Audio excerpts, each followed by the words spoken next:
Imagine no lights, no water pumps, no refrigeration of food, hospitals all offline. This nightmare could become a reality if our nation's power grid goes dark. But so far, the power companies have lobbied and the federal government has failed to act to protect our grid. But earlier, I spoke with Texas State Senator Bob Hall, working to protect the Texas grid. Take a look. Senator Hall, thanks for being with us. Look, there's no question, Senator, that the grid system in the United States has been compared to one of a third world country by a Secretary of Energy, actually, a balkanized system. But what you're doing in Texas is you've introduced legislation to try to make Texas one of the three parts of the grid that is self-contained in your state, an independent, hardened grid. Why?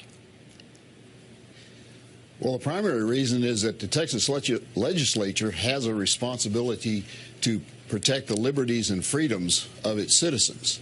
And the threat that we are faced with, the possibility of either a man-made or a natural EMP, is a threat to those liberties and freedoms.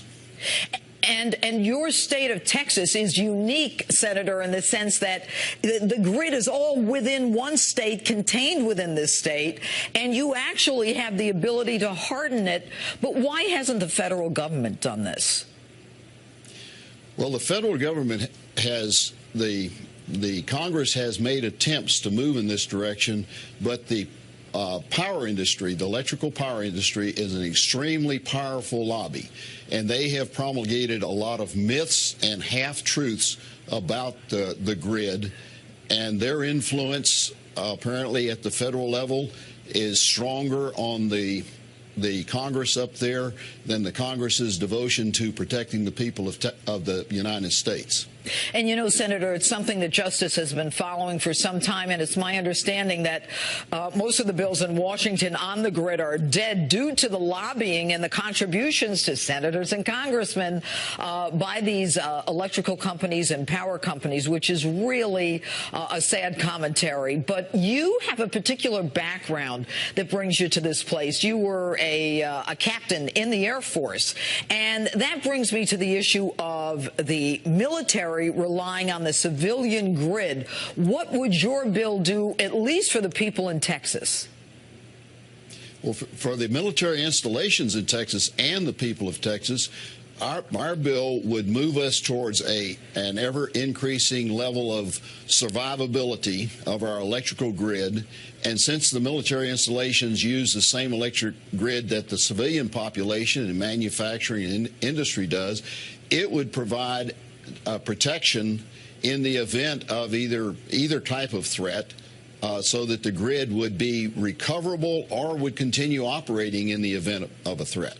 And Texas, and I love Texas, and you guys are very often the lead in a lot of things, but if your bill passes, if Texas makes the decision to independently harden its own grid, then wouldn't that be an invitation not only to other states to follow, but to businesses around the country who say to themselves, if the grid goes down over here or over there, I'm going to choose the state where they've got a strengthened grid?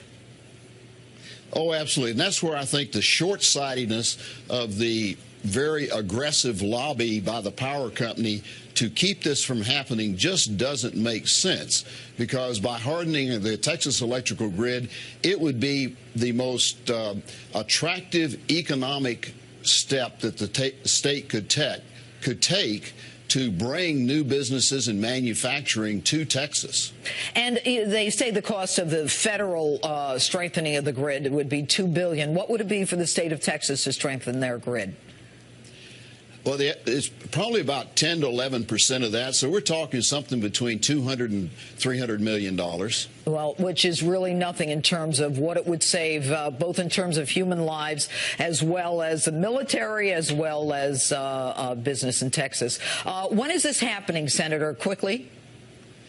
We have a bill has been heard in committee, and we're hoping to have a vote in committee on Tuesday of this week. Senator Bob Hall, congratulations on this, and we're going to follow this. Thanks for being with us.